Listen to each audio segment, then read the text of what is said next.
Good morning, students. Today we are going to do our next lesson in your second book. The name of that book is Snapshot. पहले मैंने बताया था ना कि आपकी 11th class में अब 2 बुक चलेगी.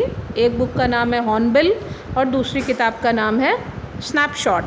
तो स्नैपशॉट जो है वो एक रैपिड रीडर है, यानी जल्दी जल्दी पढ़ने वाली चीज़ है. इसमें एक्सप्लेनेशन नहीं आएगा और इसमें आपको सिर्फ कहानी या कुछ भी जो भी दिया है उसको पढ़ करके उस पर कुछ क्वेश्चंस होंगे, वही अटेम्प्ट करने हैं, वही उसी तरह वो एग्ज़ाम में आएगा भी. इसमें और कुछ भी नहीं आएगा, शॉर्ट क्वेश्चंस केवल आएंगे. तो अब इसमें लेसन जो है वो आपके कुछ लेसन सबको मालूम है कि इस साल कोरोना पेंडेमिक की वजह से कुछ आपके लेसन्स कट कर दिए गए हैं. उसकी लिस्ट हम बाद में दे देंगे अभी पढ़ाने के बाद. आपका फर्स्ट लेसन देखिए स्नैपशॉट में,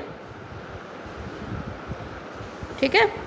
यहाँ देखिए लेसन का नाम है the summer of the beautiful white horse and this is written by William Saroyan.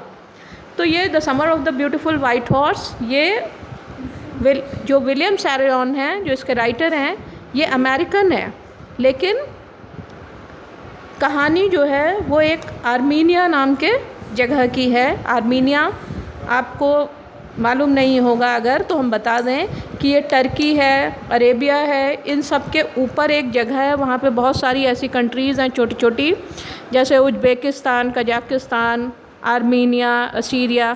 तो ये आर्मीनिया कंट्री वहीं पर है. और इसकी खासियत ये है, जैसे ये पुराना सा, बहुत प्राचीन सा एक देश है जिसके बारे में जैसे लोग बहुत कम जानते हैं, लेकिन ये बहुत ही रिलीजियस कंट्री मानी जाती है.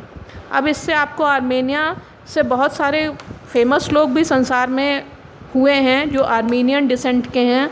उसमें से अगर आपको नाम मालूम हो तो एक किम कार्दाशियां, एक बहुत ही फेमस मॉडल है, सुपर मॉडल है, वो भी आर्मीनियन डिसेंट की हैं, ठीक है. तो आर्मीनिया कंट्री जो है ये एक बहुत छोटा सा देश है, उसकी कहानी है. वहाँ पे है the summer of the beautiful white horse. Summer जो है वो ऐसी कंट्रीज़ में गर्मियों का मौसम बहुत अच्छा माना जाता है, क्योंकि वहाँ ठंडक रहती है अगर, तो गर्मी का मौसम तो अच्छा माना ही जाएगा. तो समर का, यहाँ पे समर का मतलब है कि बहुत खुशनुमा, यानी खुशी का माहौल. Of the beautiful white horse, तो एक सुंदर सफ़ेद घोड़े से जो अच्छा समय आया, उसके बारे में ये कहानी है, ठीक है. Now come to the lesson.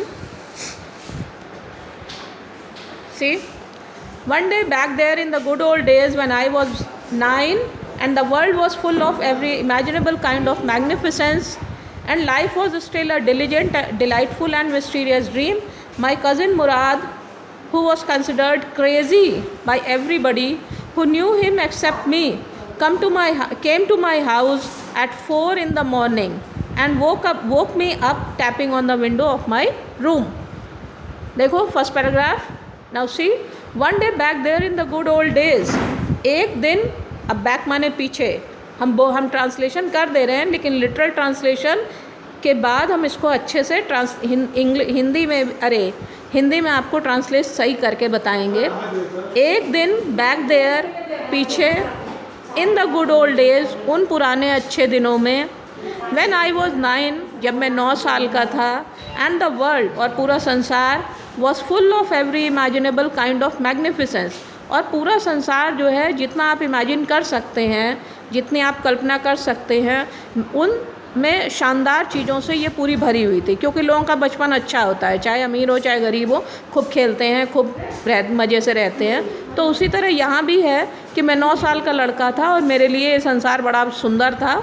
यहाँ सारी मैग्निफिसेंट चीज़ें थी, बढ़िया बढ़िया शानदार चीज़ें थी. एंड लाइफ, आगे देखो, and life was still a delightful and mysterious dream. और जीवन अभी भी जो है खुशहाली भरा था, डिलाइटफुल था, एंड मिस्टीरियस ड्रीम, और बड़ा रहस्यमय स्वप्न की तरह दिखाई पड़ता था. रहस्यमय मतलब हम आगे नहीं जानते हैं कि क्या होगा हमारे जीवन का, इसलिए लिखा है कि ये एक रहस्यमय स्वप्न की तरह दिखता था. माई कज़िन मुराद, मेरा चचेरा भाई मुराद, चचेरा भाई मतलब चाचा का लड़का, मुराद उसका नाम था. हु वॉज कंसिडर्ड क्रेज़ी, जिसको सब लोग क्रेज़ी कंसिडर करते थे, पागल मानते थे, ठीक है। सनकी, वैसे यहाँ पे वो वर्ड आना चाहिए सनकी, और सनकी के लिए वर्ड होता है विम्सिकल। तो उसको सब लोग जो है पागल माना करते थे, बाय एवरीबडी, हर एक के द्वारा। हु न्यू हिम, जो उसे जानते थे, एक्सेप्ट मी, सिवाय मुझे, सिवाय मेरे को छोड़ करके। तो मतलब सब लोग उसको पागल समझते थे, सनकी समझते थे, सिवाय मेरे, मैं उसको सनकी नहीं समझता था, ठीक है।